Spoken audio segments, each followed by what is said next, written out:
You got limits, man. Whoa. Okay, calm down. We do see a lot of people with blue and yellow flags in their Twitter bios. We see blue and yellow flags up around in people's windows. And we've obviously discussed the kind of double standards and hypocrisy and the double standards when it comes to empathy. But of course, we don't. The response to this is not you should disregard Ukrainians as much as you disregard Palestinians. It should be you should care about Palestinians as much as you care about Ukrainians. But also, if you care about Ukrainians, you should want diplomacy and negotiations and not proxy war. But people, in a weird way, and maybe you can help us unpack this, so to speak.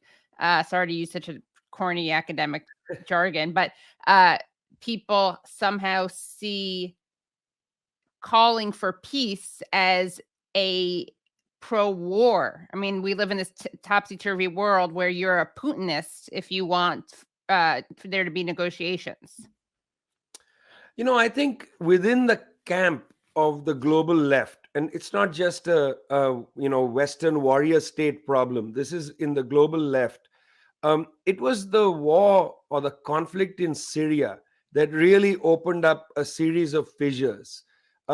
So, when the Arab Spring took place in first Tunisia and then in Egypt in 2010, 2011, at the time, there was a kind of infectious energy in the Arabic-speaking countries. And you saw these protests start in Daraa in the south of Syria. The governor of Daraa acted really quite harshly against particularly young people. That annoyed a lot of people. Mr. Bashar al-Assad went and apologized for what happened. But by then, the Turks, the Saudis, the United States, right-wing sections in Lebanon smelt blood. And they basically came in, they funded, people are complaining about the Qatari government now, saying, why are we playing football in Qatar?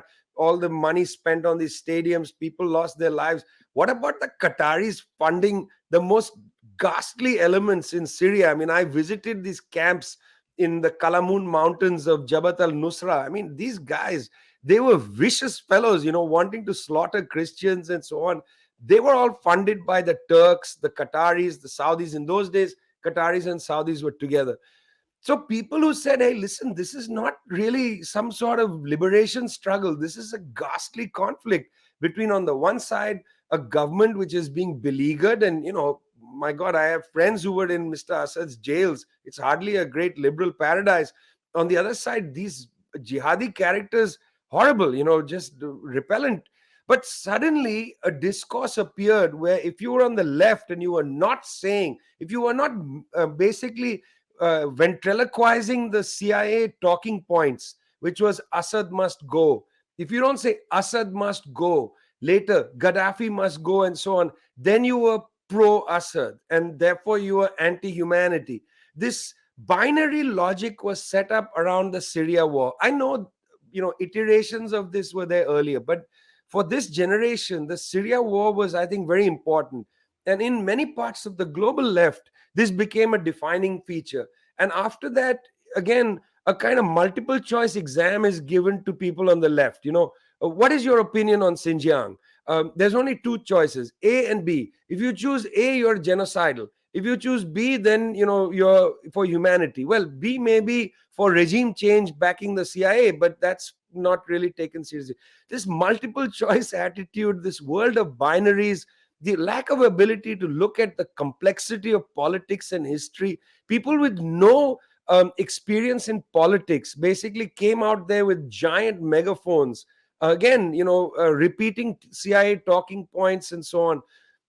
All of this gets into the fray, as it were, in this Ukraine question. So that over this last year, I'm basically seeing everything that is a repeat of the kind of Syria logic. If you are for peace, it's a Putin talking point. If you are saying that, look, this has also got something to do with NATO, it's a Putin talking point.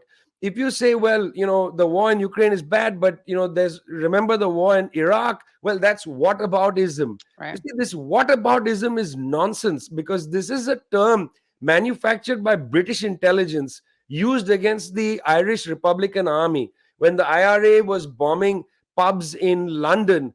And people said, you are, bombing pubs. They said, well, what about the civilians killed in the north of Ireland? And they said, oh, that's whataboutism. Answer the question, is it good to bomb a Right. pub? So this thinking, this desiccated desert of imagination has come into the left, and social media has only escalated it. It's not the Yeah. cause, frankly. I'm not one of those that says, well, social media trolls and so on. Social media has just escalated it because social media has shortened the time frame for people to get things out there. It's more democratic in that sense, but it's also democratized brutality of thought. People are not allowing for reasonable argument on these issues. And I must say, I sometimes wonder, Katie, and I may be off my head, but we'll find out, maybe after I'm dead, somebody can pull up a file and check it. But I have a feeling that a lot of this stuff is targeted attacks that are quite Mm. well designed by, our old friends in various intelligence agencies, because this is all a very well thought out psych ops kind of thing. Get people into a frame of mind where they have to put the Ukrainian flag as their profile. Get as many people to do that, and then make that the litmus test. Yeah. That if you have the Ukrainian flag, you can say anything. If you don't have the Ukrainian flag, then you're a Putin supporter. This binary kind of paralysis has really hit people on the left hard.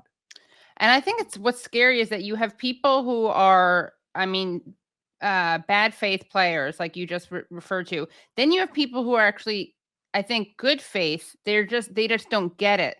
So they hear people say, will you condemn Putin? Will you condemn Bashir al-Assad? And that sounds reasonable to them because they think that someone is just acting kind of in a vacuum and standing up for human rights. And they don't understand how this plays into narratives of regime change, and it makes people war ready. So if they don't understand that, then they just see people being asked to condemn someone. And then, of course, if you don't want to spend your time and resources and energy condemning these people because you think that the vilification of Assad or the vilification of Putin is unhelpful and actually pro-war, they don't really see why you're doing that. It becomes like the condemnation Olympics or something. That's well said. And look, we're seeing it with China, for instance. The question is always asked, what's your opinion on Hong Kong? What do you think about Xinjiang? Why aren't you condemning the Chinese government? I mean, firstly, to what end? To what end are you making that condemnation? If we take a look at the Xinjiang issue, it's a complicated issue. Let's discuss the complexities. At one point, I talked to a reporter from The Nation at great length. He wanted to know. I think it was a hit job, but I said, okay, fine, I'll still go on and talk to this guy. I talked to this reporter. I was very sincere with him. I told him, look, Chinese have a problem.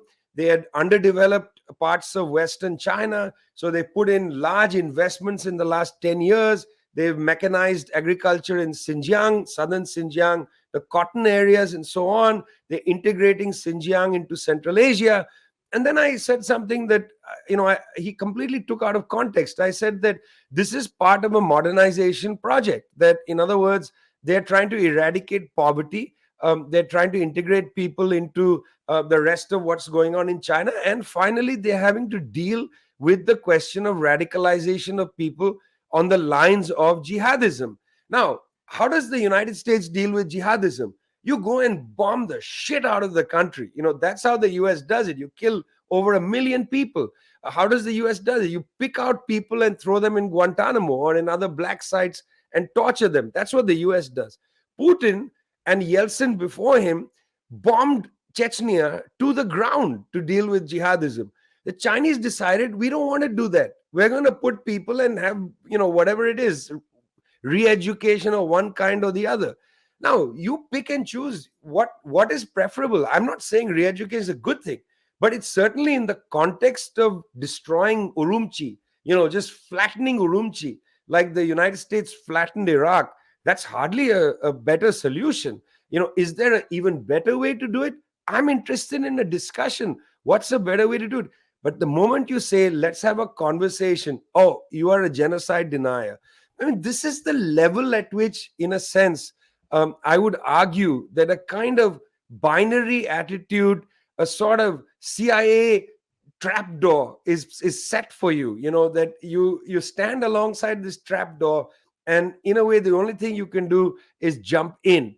If you don't have your wits about you and say, wait a minute, I want to think this through. You're asking me, what is your opinion about a report that came out from a think tank in the outskirts of Washington, D.C., whose writer is, is alleged to be an anti-Semitic weirdo. That think tank has close ties to American intelligence, and I'm supposed to take that report and make a judgment about a country of 1.5 billion based on this report, which looks like it was produced, by, in sort of a copy shop somewhere. I mean, don't fall for the trap. Ask the questions. Where is this coming from? What is this information? Who are you? Who is this? What is this institute? Why is this German guy telling me what I should think about China, and why should I feel hected? And then on top of everything, Katie, why is this guy on Democracy Now talking to people who purportedly on the center left or the left, listening to their news from Amy, listening to a guy who's written what I think is, some sort of intelligence report on China? Why not? And, we always hear this thing. Let's hear from the Chinese. Let's hear from the Uyghurs. Why are you speaking? Let's hear from the Uyghurs. It's perfectly okay to have a German guy talk about these things. Nobody was saying where are the Uyghur voices. And where Right. are the Uyghur voices? The question isn't Uyghur voices. Which Uyghurs are Right. talking? Which Uyghurs? Right. It's never, people are never interested in listen to Syrians, listen to Libyans. It's always listen to certain Syrians, listen to certain Libyans. Not that they ever say that, but that's always part of the agenda. Who is this German fellow? Yeah, his name is Adrian Zenj. Ah, I don't know much about him. Okay, I've just, in hearing here and there. right. Yes, you're right. Let's listen to the Libyans, but we're not going to listen to anybody who wants to talk in a nuanced way about Libya. I first went to Libya as a child in 1974. It's a beautiful, beautiful country, Katie. The whole country is a desert.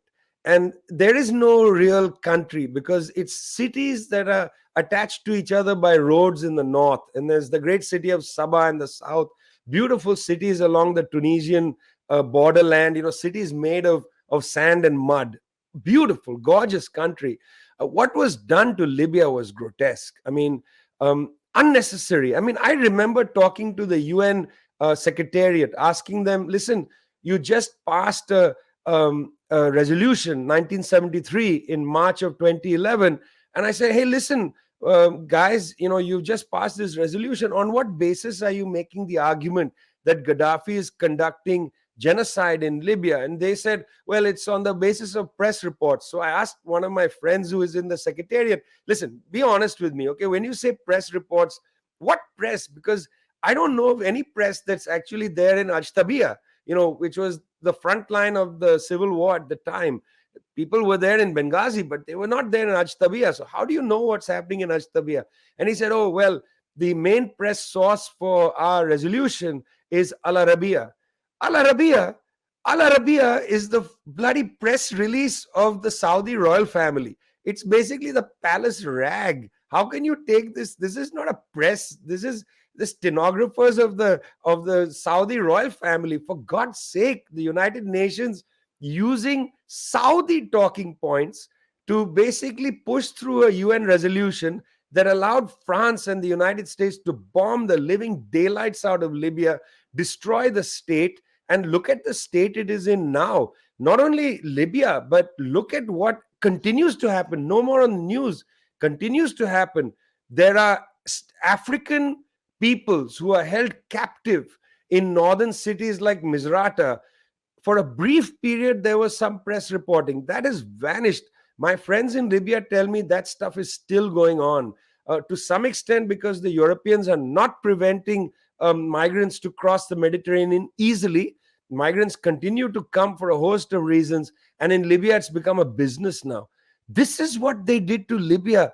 Where's the the outrage now from all those great human rights defenders, who in March, April 2011 were essentially cheering on NATO's planes as they bombed Libya. Where are they now? They don't care about the human rights of Libyans. At the time, they just wanted to be cowboys, human rights cowboys, riding along with that criminal Nicolas Sarkozy, and Hillary Clinton and Barack Obama. The attitude of Hillary Clinton, when Gaddafi was killed, Yeah. not We- becoming of a world leader, I must say, not Right. becoming. When she chuckled, when she said, "We came, he died." Yeah, that was an awful moment. What, by the way, I didn't plan to ask you about this, but I am curious. What do you think has happened at Democracy Now? I don't know. I can't